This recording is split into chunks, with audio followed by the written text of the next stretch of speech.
নমস্কার বন্ধুরা, আমি ঋত্বিক শাস্ত্রী আপনাদের সামনে উপস্থিত হলাম।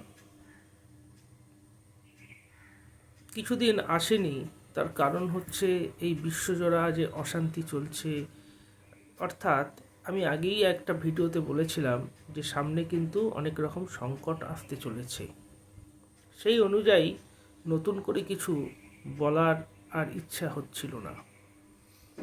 আজকে আমি যে কারণে আসলাম আপনাদের সামনে সেটা হচ্ছে, আপনারা সকলেই জানেন যারা পশ্চিমবঙ্গে বাসী, পশ্চিমবঙ্গে বিধানসভার দিনক্ষণ নির্দিষ্ট হয়ে গেছে। 23শে এপ্রিল এবং 29শে এপ্রিল দু দফায় ভোট নেওয়া হবে। এক্ষেত্রে দেখছিলাম অনেক এক্সিট পোল তাদের মতামত দিয়েছেন এবং অনেক অ্যাস্ট্রোলজারও তাদের মতন করে মতামত পোষণ করছে। আমি বা বাদ যাই কেন? সেক্ষেত্রে আজকে আমি আপনাদের সামনে ভোটের ফলাফল কী হবে সেটি বলতে এসে গেছি। আমার মতে রুলিং পার্টি অর্থাৎ তৃণমূল কংগ্রেস যথেষ্ট ভালো ফল করবে এবং তারা আবার ক্ষমতায় আসতে চলেছেন।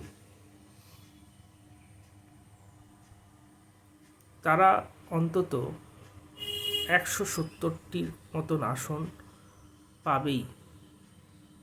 অপোনেন্ট পার্টি যারা রয়েছেন, প্রধান হচ্ছেন বিজেপি বর্তমান সময়ে দাঁড়িয়ে, তারাও কিন্তু 100 থেকে 110টি আসনের মতন পাবেন।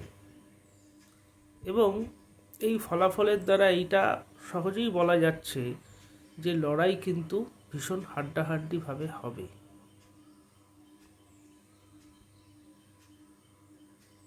এবার দেখা যাক আমার এই ফলাফল কতদূর সত্যতা পায়।